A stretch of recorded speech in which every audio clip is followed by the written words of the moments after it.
Hello and welcome to the Books Crypto Club weekly catch-up on Zoom.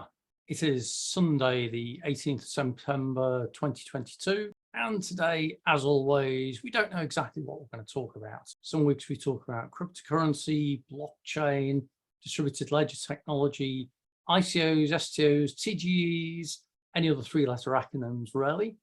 It really depends upon who comes along, who joins us, what conversations they want to have. And so these sessions are open to novices and experts alike.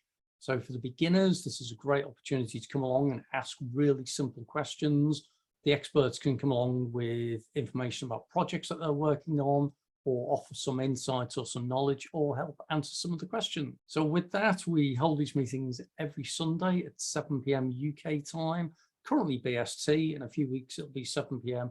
GMT as we change the clocks again. Everyone's welcome to join. You can come along and if you find the link below in the comment section, you can actually register. You can come along and join in the sessions as well. If you enjoy this session, then do remember to click on the subscribe, click on the like, make comments even better, and do come and join us at a future session as well. So with that, let's see who's going to come and join us today. Hey, Zoe. Hi, Aaron. Hey, how's it going? Very well. Is it just the two of us? At the moment, it can change completely. Some weeks we end up with 10 or 12 people on a call. Other weeks we end up with just like a one-to-one. So it turns into kind of like a fireside chat, which sometimes they're sometimes the most fun ones. Because you get to talk about particular things which are of interest to the person who joins the call type thing. So I don't know what's your kind of background or interest then? So in a nutshell, I had a traditional corporate background. I worked as a global project manager in the travel industry for 25 years, and then just got to the point where I thought there's got to be a different way. Okay. And so I came out of travel and I run my own business in health and wellness, but I also run project, and I think you've met Kevin Jones. He's been on here a couple of times from White Light and KJA Artists. So I'm running a project for him. So earlier in the year, we were looking at NFTs and a deflationary token. And so yeah, we're still going with the project. We're not launching the token now, but we're still full steam ahead with the NFT side. But I'm sure you can appreciate it's a huge learning curve. Yeah. There's so much in it. I've worked with any number of companies as well who start off on the journey, and it may be they've got like a general business idea. Then they think, oh, this would work really well on blockchain. Then they think, oh, we could turn it into a token. Then they go down the, oh, we could do an NFT with it. They kind of go on this whole thing. And eventually they end up full circle and go, no, that's a daft idea after all. Well, I think for us, though, because Kevin's run KJA Artists for 38 years. So we've got a really unique offering in that, it's an illustration agency. Whereas a lot of the people out there creating NFTs, and they don't have that credibility of, background. So we've got over 450 of our own artists. So we will help other artists, but initially we've got these guys that we want to help and support. And the thing, the driver for Kevin was very much, one, arts lends itself really well to NFTs, and two, these artists work for peanuts, and he wanted to help try and get them rewarded for, they're so incredibly talented. And some of the NFTs you see out there, looks like my art O-level work when I was like 15, and they're getting paid millions. You're like, oh my God, so for us being out there, like I said, it just gives us a real USP in terms of Kevin's background and the artist background. So, and as the market is not in a great place in terms of launching tokens and things like that. So it's going to become a utility. We will launch the token because it will become a utility token. Okay. But that's going to be further down the line. So we just want to get our first drop done. And we're initially launching it's more like a launch pad with a mint facility, but then we'll develop that into a full-blown marketplace. Yeah. So what's the idea of the NFT? Does that give fans of the artist, special rights or something then, or is it just an ownership type thing? Yeah, initially, it will just be an ownership of having some online digital art, but we've got lots of different ideas of different things that you can do with it. But yeah, we just need to get the first step launched. It's so easy to sit there, like you said, you can have all these wonderful ideas, and it's just getting that first bit to market. So, and Kevin's got some great connections with some charities as well. So we're looking, that's another side alongside our first drop. We're looking at doing something specific for a charity. Okay. Whereby the charity will get something out of the sale of the NFT. So they get like a commission or a referral or whatever. Yeah, I guess so in a way. Okay. Yeah. I mean, that's the great thing about NFTs. You can code them to do that kind of thing. So, sorry, you're going to say something else on that? I don't know. It's Sunday night. You're drinking your nice cup of tea. That's what's in there. And I'm drinking a glass of wine. I was going to say that looks like a nice Chenin Blanc or something. Yeah, it's a Sauvignon Blanc. Yeah. So I was supposed to join. I think it was last week or the week before, and something came up, and then I was going to put off tonight because I had other stuff that I was doing, and then I can't. I'm doing a triathlon next Sunday, and and then I go on holiday, and I thought I better get on here tonight and say hello. Okay. Well, there's nothing better for training for a triathlon than a nice Chenin Blanc, so a Sauvignon Blanc. So that's excellent. Very good. Hey, we've been joined by Elena. Hey there. Hello. How are you? Hey, good. Thanks. Yeah, it's good. We're just chatting, Zoe and I, about NFTs. She's involved in a project around. What you were saying, artists, Zoe? Is it digital artists, as in pictures, or musician type things? Drawing. Okay. Yeah. So I guess that ties in quite well with. Was it Metaverse week this week, which was a whole load of a new way of displaying artwork and that kind of thing. I've seen loads and loads of pictures of all sorts of events going on. They're an interesting group who are running that event. Let's just put it that way. Yeah. Well, the funny thing, I've held off about saying anything, but all of it's been in person. So it's been at various venues in London, and I keep thinking, well, if it's in the Metaverse, shouldn't it all be online? So I kind of been missing out on that. Well, that's good. Yeah. So there's. Sorry, go on. No, I was going to say, I just find it really interesting how it's funny how we always look at the technology and we always start preaching, in effect, or evangelizing certain things like, oh, the Metaverse is the new way that we're all going to interact. And then we have a Metaverse conference, which is all in person, which kind of defeats the object of the Metaverse. And you get things like people are always talking about how blockchain and crypto, isn't it amazing the way it's all completely distributed and decentralized, and London's the best place to go for it. It's like, didn't you say it's all distributed and decentralized? So I get that. Whereabouts are you based, so? Oh, I live in Ascot, and Kevin's over in Beaconsfield. Oh, just down the road from me then. Where are you? I'm in Marlow.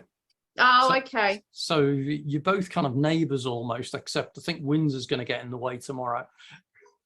Yeah, it's been very noisy today. So all the helicopters and military planes have been going over all day.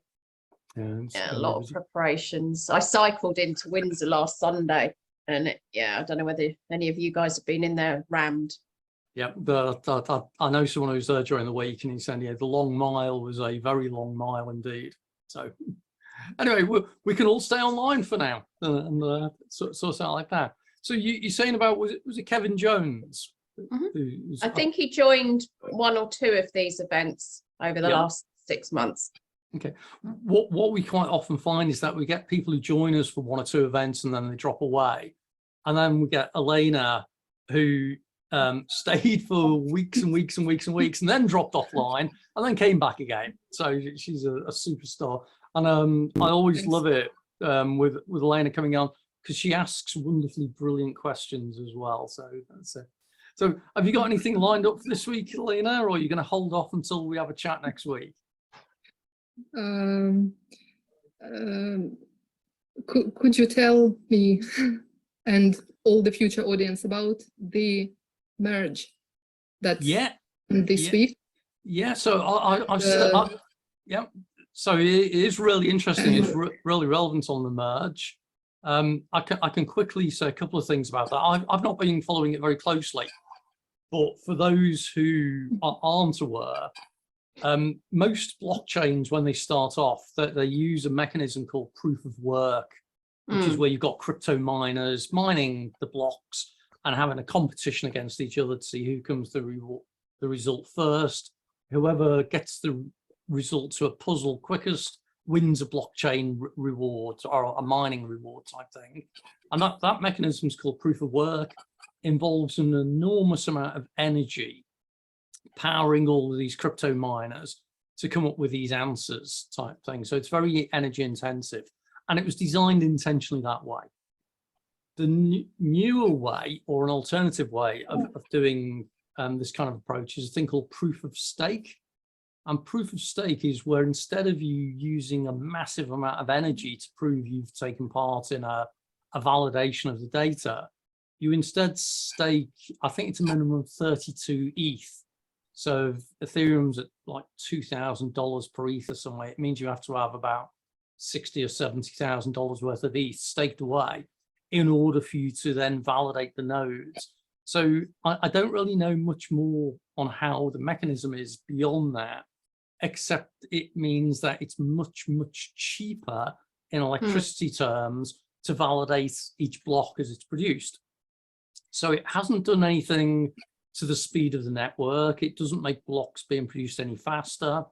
It doesn't make the gas fees any cheaper, but it does mean that the electricity required to create a block and to validate the block is much, much lower. So I think Vitalik said that the energy consumption is now, I think he said 0.2% of what it was previously. So it shrunk a massive amount. But it wasn't a massive amount compared to Bitcoin anyway. So with it being a change to the protocol, so blockchains, for those who don't know, blockchain is ultimately a software protocol running on a network of computers that synchronize the data. And you can change that protocol, you can change that software. And when you do that on a blockchain, you typically have what is called a hard fork or a soft fork. And this is where you've got a software upgrade. And if you think about it, if I speak to each of you now, if you all use Microsoft Word, you've probably all got very slightly different versions of Word or slightly different versions of Windows, this kind of thing. That's not the way blockchains work. Blockchains tend to use the same version of everything, or they don't. And this is where, if you get a group of people, like a group of miners, a group of exchanges, who decide that they don't want to go onto this new way, then they stay with the old protocol, and you have what's called a hard fork. And a hard fork is where you've now got two versions of the code and the network running. So that's kind of a whirlwind tour. We might discuss forking and that kind of thing a little bit more in future. I tend to describe it a bit like the game of football. Okay, so imagine you've got this protocol that says with the game of football, you've got 11 players. If you score a goal, you get 3 points. If you score whatever, you get 1 point type thing. And then one day, one of those 11 players picks the ball up, which in traditional football is called handball. And in a school not far away from us, they called it rugby. And rugby is a derivation of football, but the rules are different. Okay, so the rules are different, the scoring is different, and you can't reverse back a rugby game and a football game. They're now different.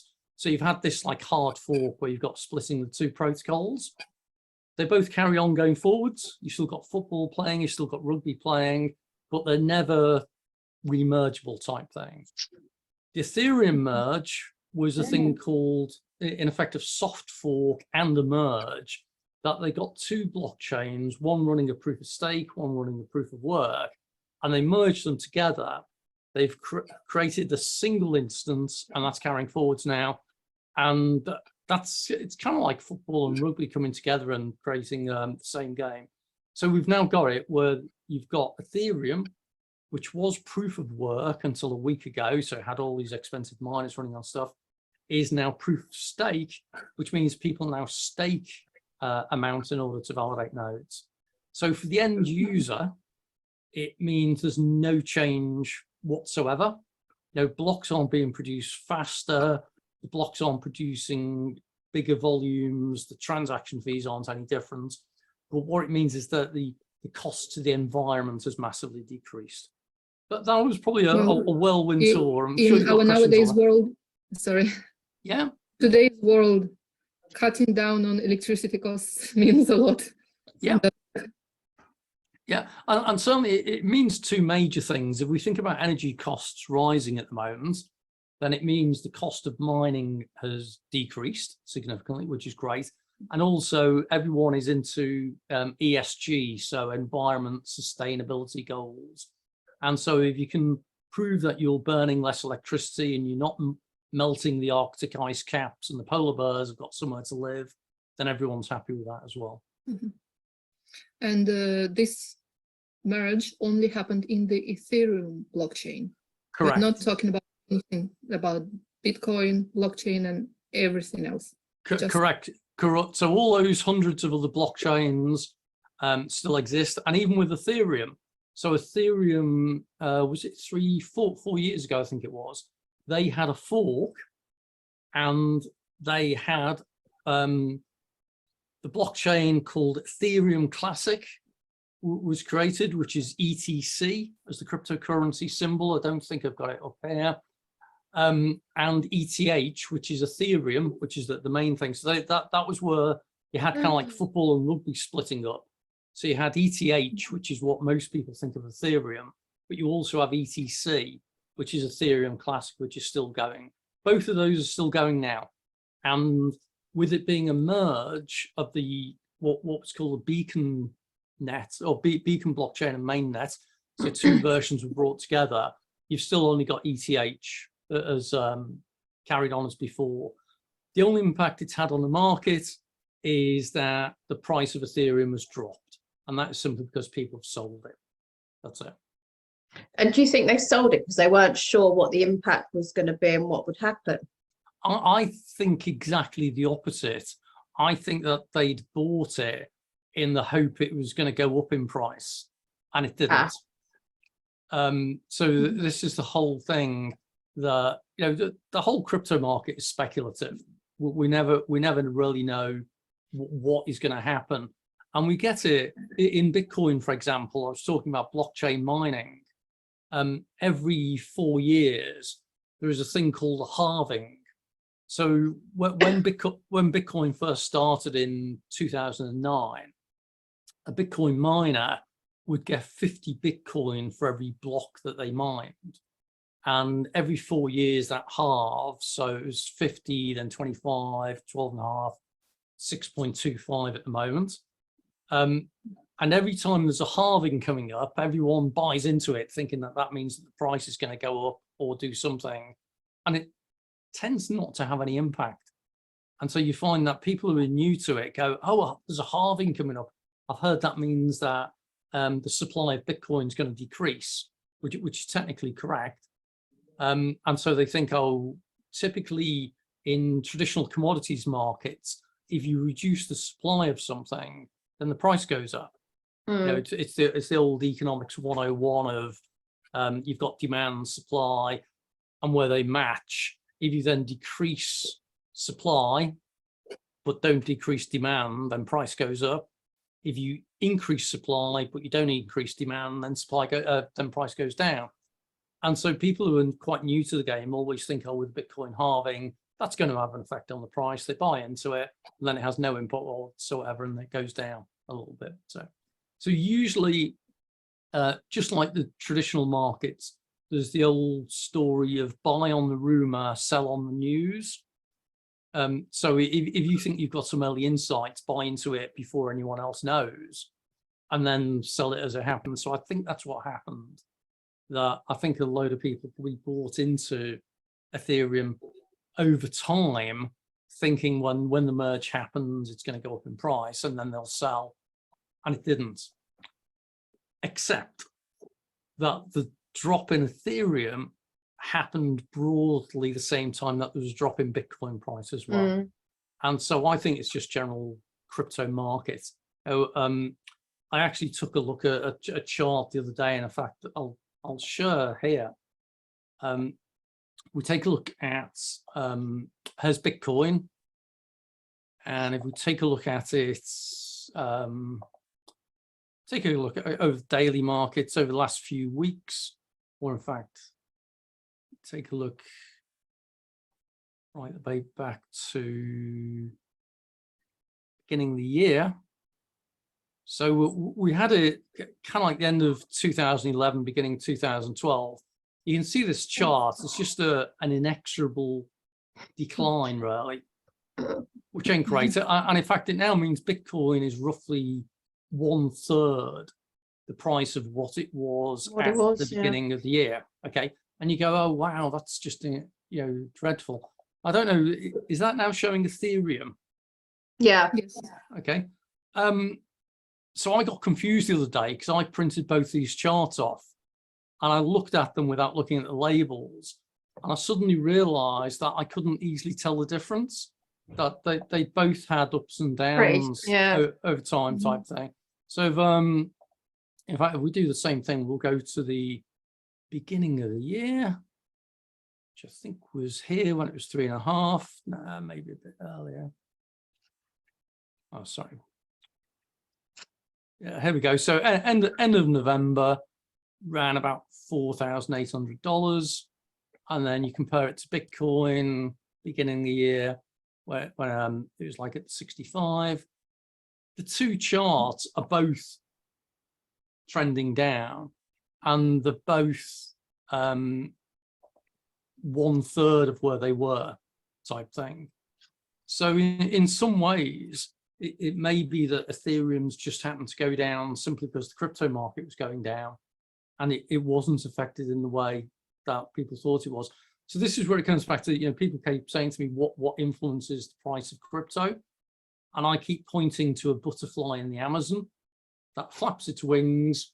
And, anyone who understands random theory and the whole butterfly flapping its wings has an unexpected consequence and that kind of, I think crypto is the same. I think it's a heavily manipulated market, but a lot of the stuff is also random, which is why I don't tend to offer forecasts of where I think the market's going to go, because I haven't got risky. We've been listening to a guy called Cheeky Crypto. Have you come across him before?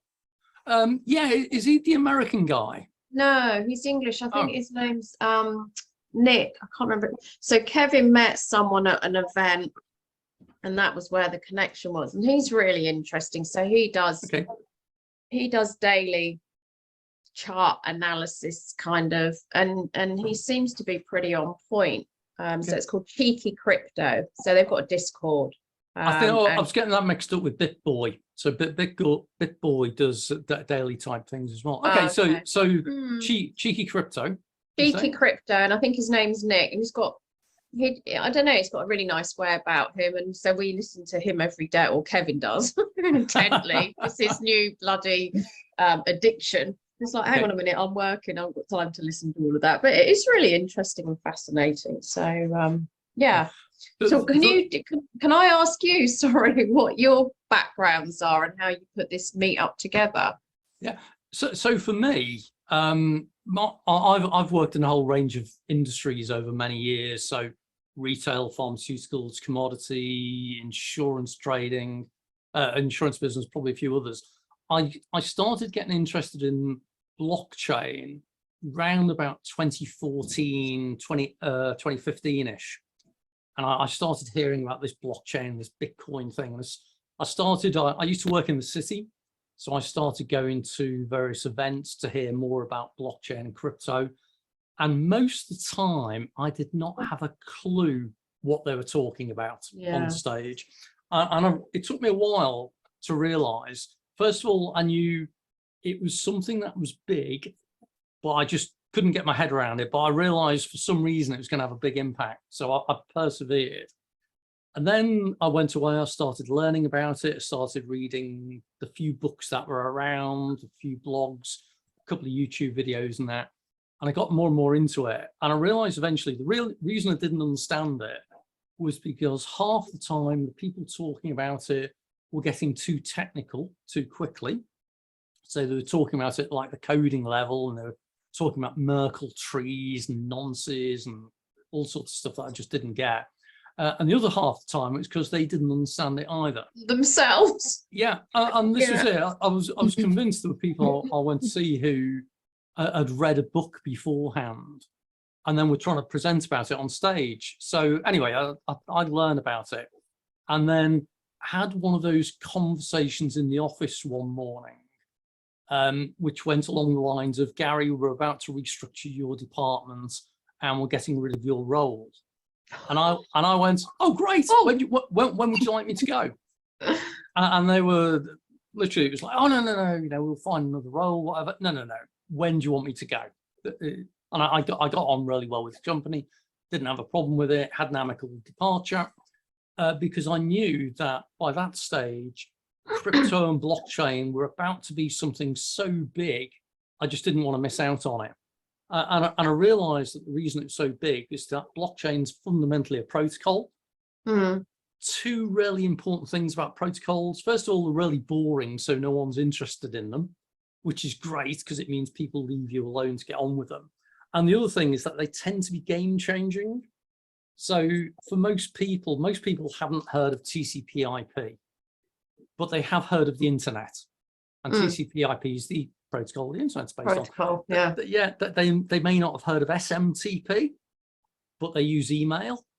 And they've probably heard of HTTP because they've seen it in the web address. On the browser. Yeah, and that was invented by Tim Berners-Lee, and that's the World Wide Web. So protocols tend to be game changers, and so I wanted to get into it. So I set up my own consultancy with the intention of helping companies to implement blockchain. Most of the time, when I went along to companies, their first words were, "What's blockchain?" I went, "Oh, okay, I'm a bit ahead of myself here."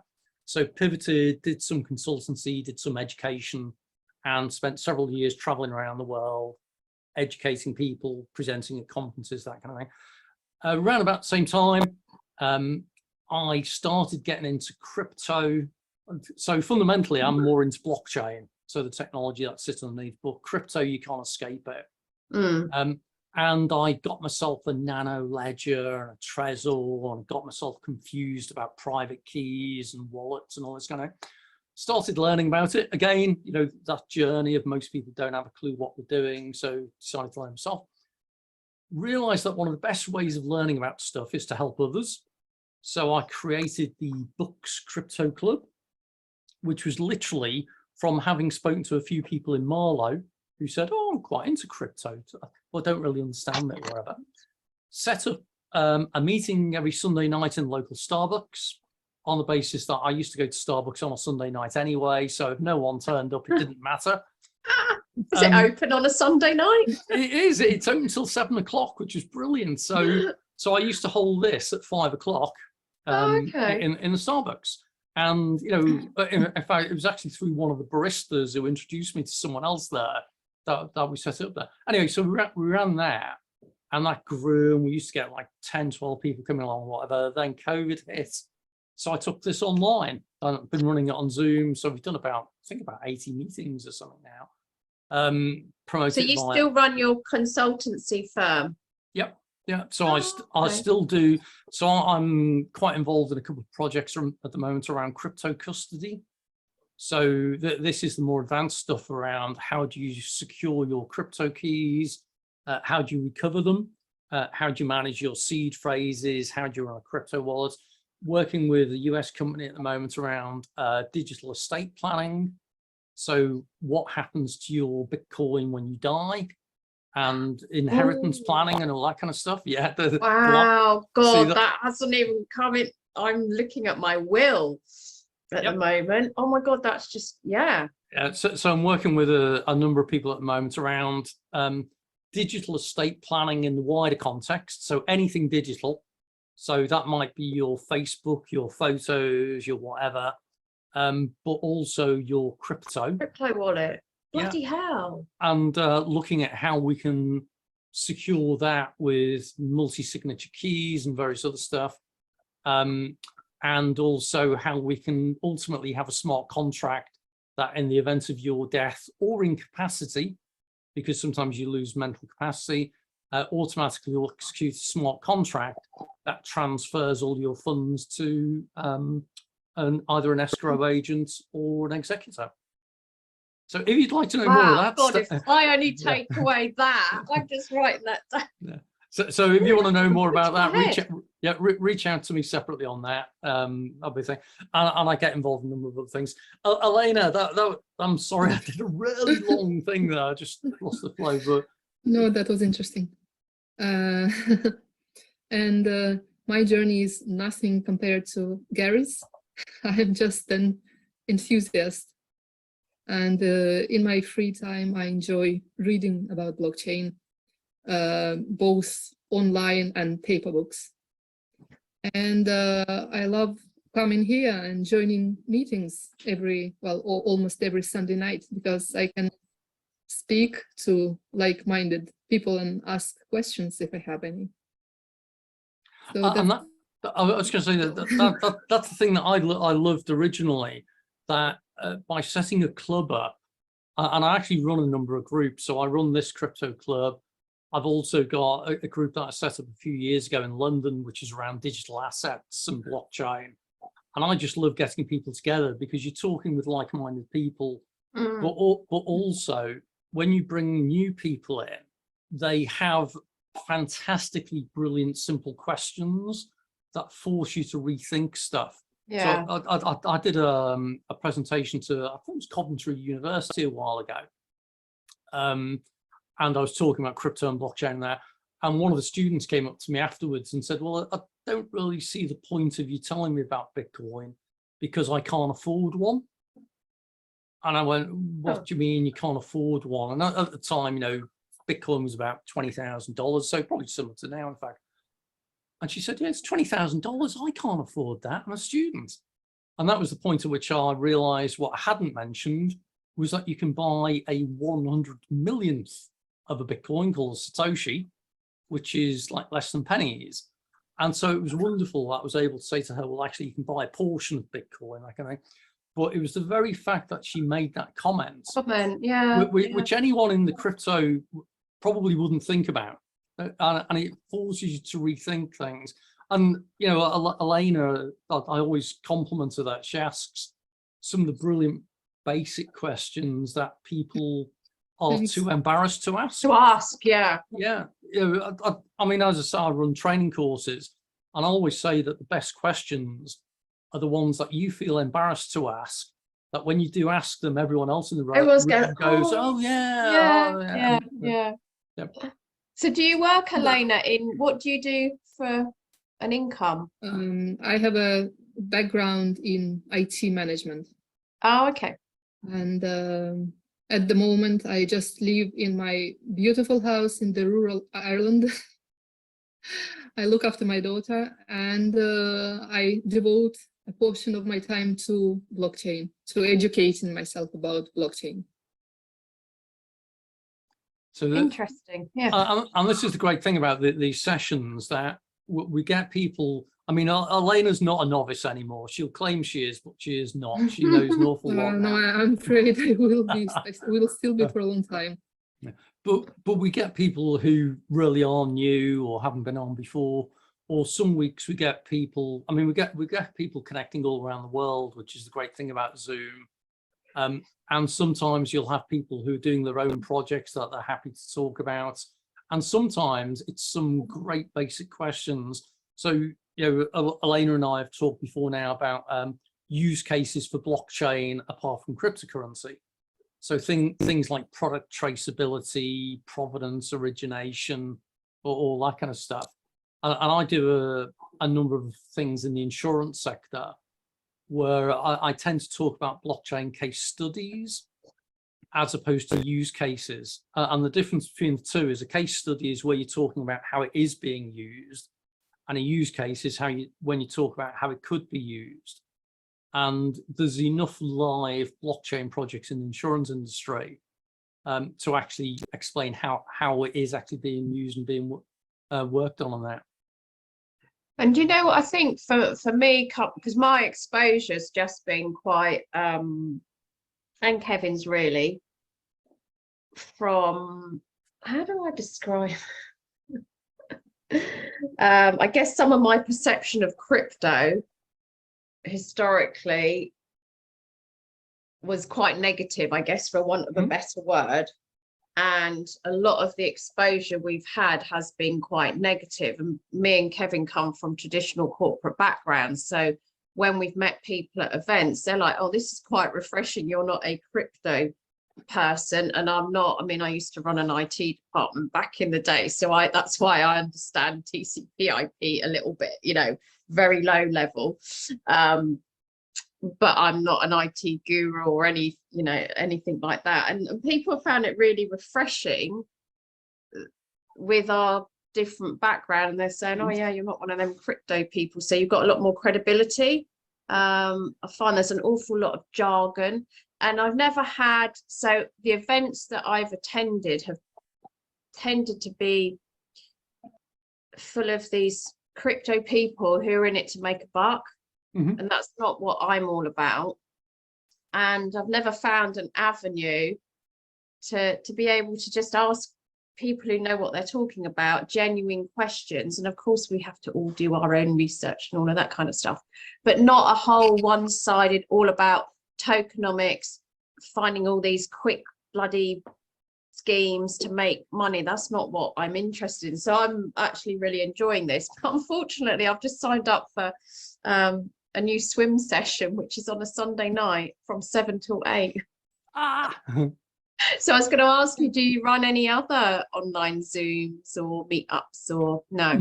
Not at the moment, but I do get people saying, oh, could you organise this for another time? The reason it's done at this time is simply because it's an inherited thing from when I used to run the physical meetings. And so people are already saying, well, could you start running the physical meetings again? So I might do that anyway. And if I do that, or if you suddenly someone says, oh, can we get together on a Wednesday night or something, just let me know.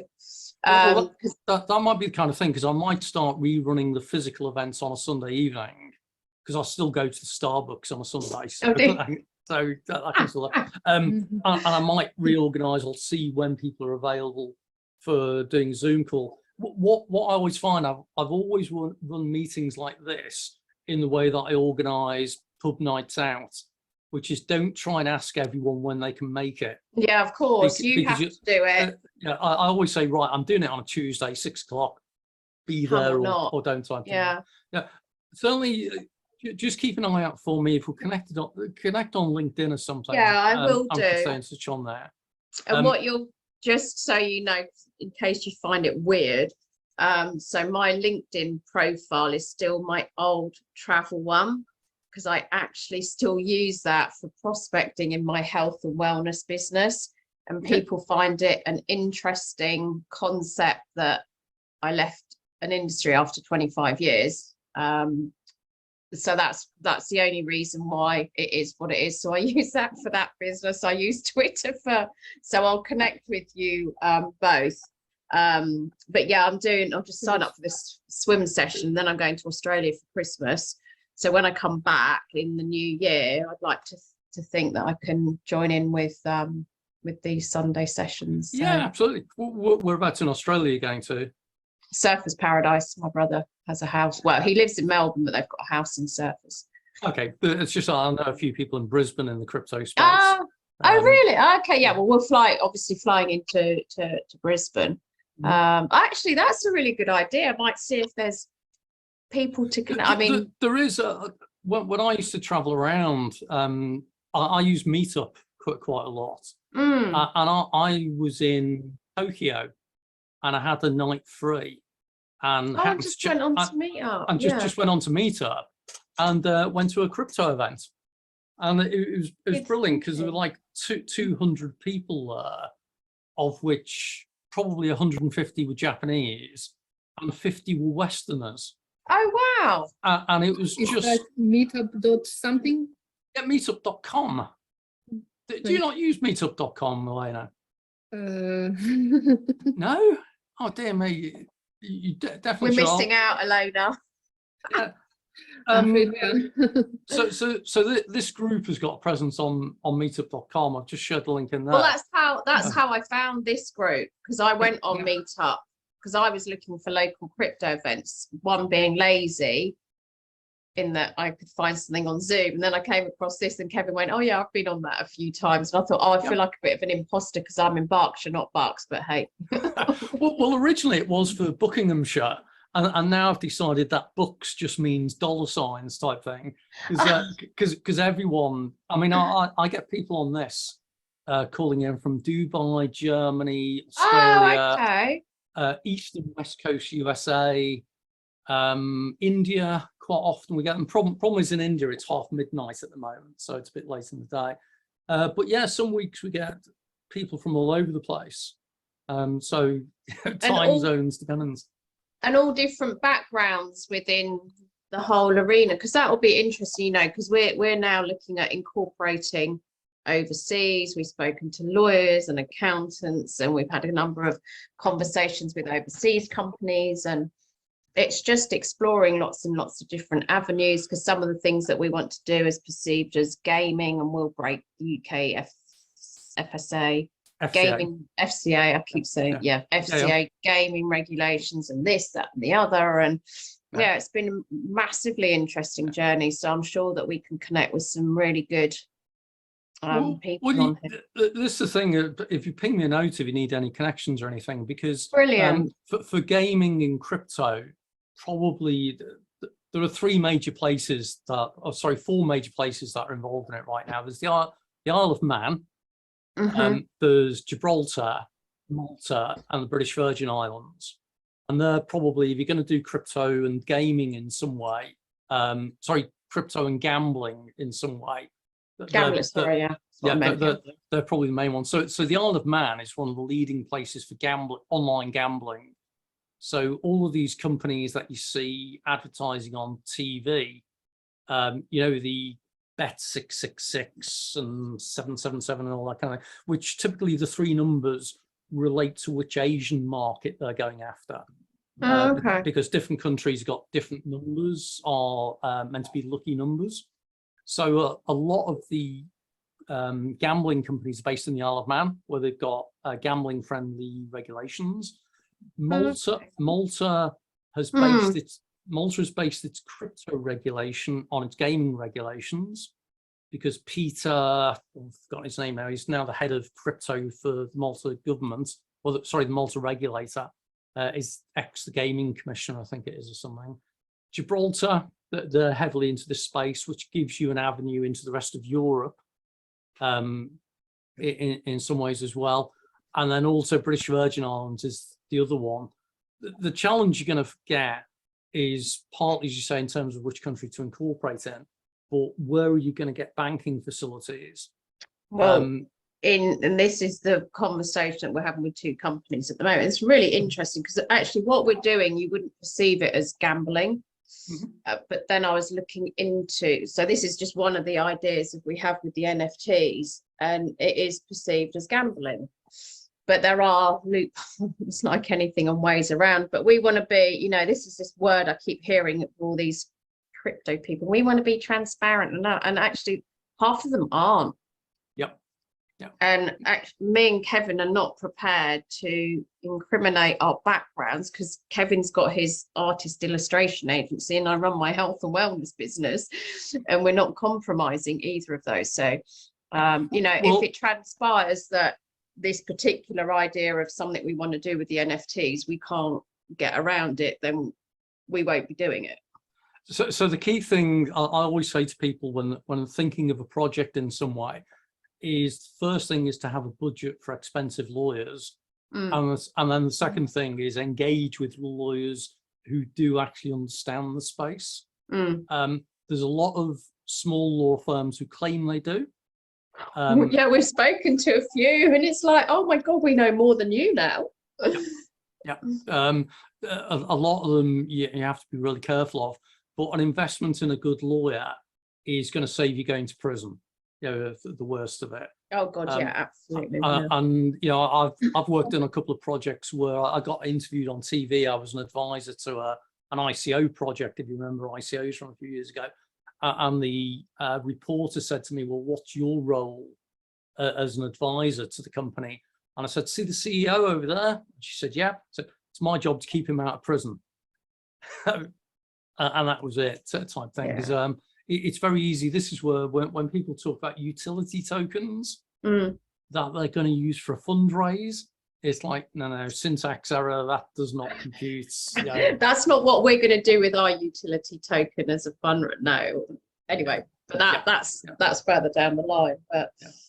But certainly that getting good legal advice, and also realizing that if you are going to use tokens, whether they are NFTs or ICOs or STOs or whatever, that the jurisdiction of incorporation has more to do with which market you're going to sell the tokens in than which country you want to base yourself in. Yeah. And a lot of people don't get that. They go, oh, we're based in Estonia, we don't have to comply with these things. It's like, yes, you do. You know, because you're trying to sell crypto derivatives in the UK, and that's illegal type thing. So yeah, there's a long, painful journey sometimes. Where it's fascinating stuff. So on that note, though, if you're selling an NFT across the blockchain, you don't know where that purchaser's buying that NFT from. You have to, if you want to be compliant with what's known as the FATF travel rule. So FATF is the Financial Action Task Force.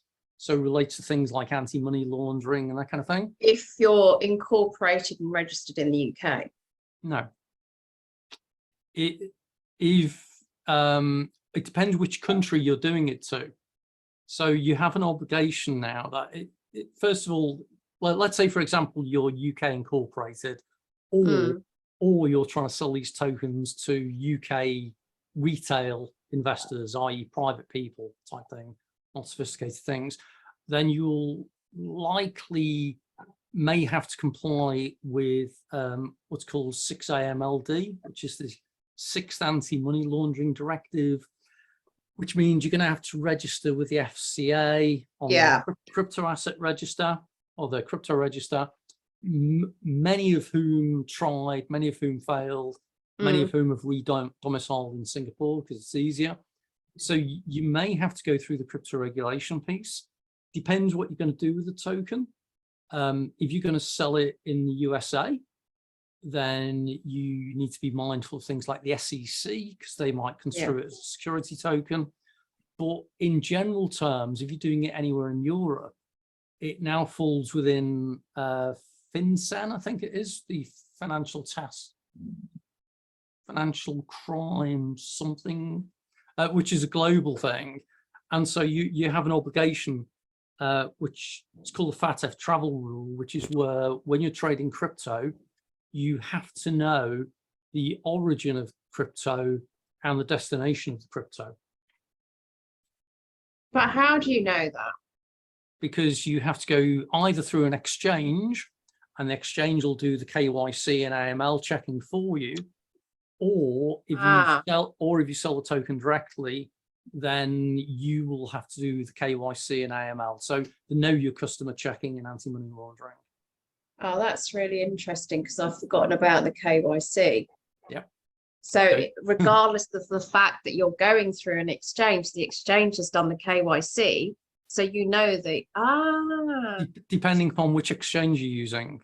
So if you use an exchange which has got good KYC and a good reputation, then that's fine. But if you go through a DEX, so a decentralized exchange, one of the reasons people use DEXs is because a lot of the time they don't bother with KYC.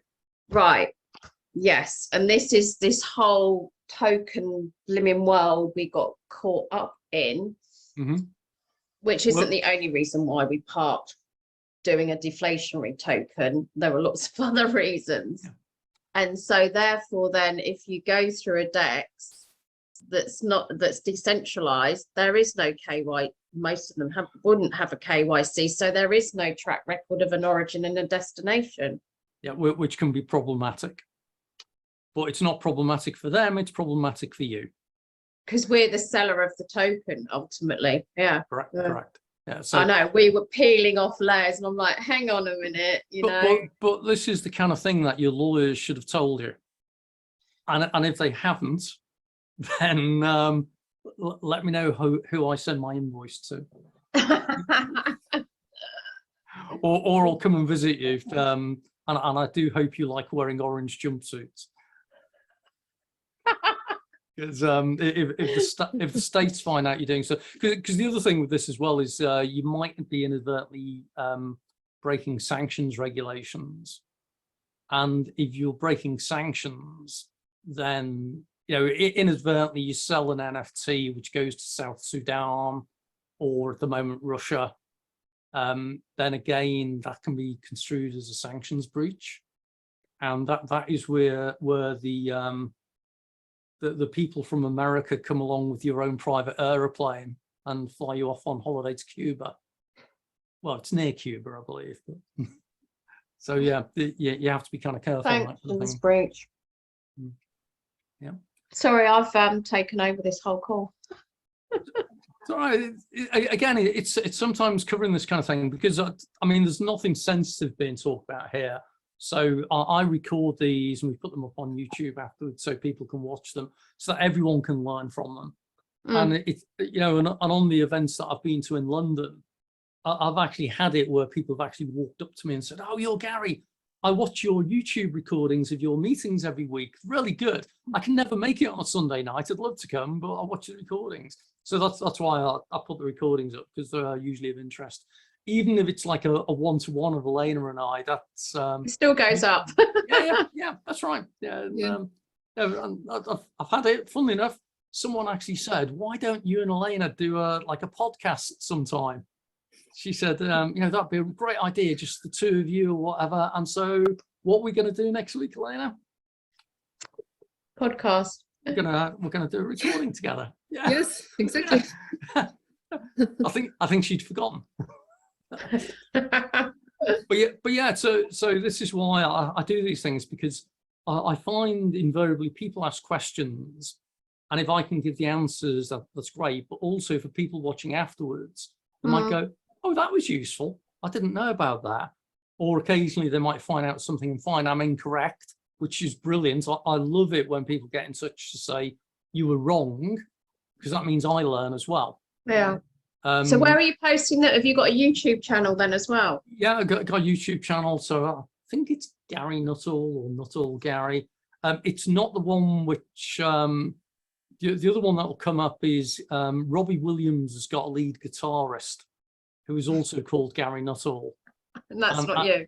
And that's not me. No, even though I do get emails from girls sometimes saying, "Hey, fantastic party in Ibiza or wherever it was. Can we hook up sometime?" And I keep going, maybe. Yeah.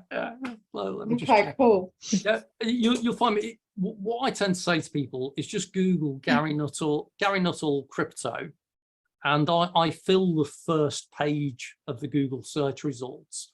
And I think one of those is my YouTube link, one is my LinkedIn profile, one is Twitter, one's probably Instagram. Okay, I'll have a look. Just been started doing a little bit of dabbling on TikTok, just for a bit of fun. I'm not on Snapchat, or not knowingly anyway. But I also run a bunch of WhatsApp groups and Telegram groups. And as I say, do you? Okay. So if you get in touch with me, I can share the links and you can join or not type thing. Okay, fabulous. Again, they're open to everyone. I believe this is all about the crypto and blockchain movements is about developing networks and ecosystems and helping everyone to learn and share. Yeah. I think that's beneficial for everyone. So that's why I run things like this, to help where I can. That's great. And then if we can help grow the network and grow the knowledge and get more people into this space, that's great. The thing on my journey is that the more I got to learn about crypto and blockchain, the more I realized how little I understood traditional financial services, which might seem a little bit bizarre given that I worked for an insurance company for 6 years and I've worked elsewhere in financial services. But you suddenly start discovering, people say, oh, I'm not getting into crypto because I don't understand it. And you go, oh, okay, have you got a bank account? Yeah. Have you got any money in the bank account? And they go, oh yeah, of course. Yeah. Okay. You realize it's not your money. And they go, what? Go, yeah. As soon as you deposit money into a bank account, it ceases to be yours. And they go, nah. Go, yeah, go away and check. I was on a panel the other week where we had this, where I was telling people, if you put money into a bank account, whether it's a current account or a deposit account, certainly in the UK, it ceases to be your money. And what it is that you've loaned the bank the money, so it's now their money. And that's why it is you're now an unsecured creditor, which is why you've got financial services compensation scheme. So that reduces the risk of you being the thing. And it's so funny because I came out with this comment and all the audience were going, oh, that's a load of rubbish. And another guy on the panel further down said, well, actually, I own a private bank in the Isle of Man, and Gary's completely correct. So it's like, yeah. So if you didn't know that one, Zoe, which no, I did. Then that's good with you having the financial services background.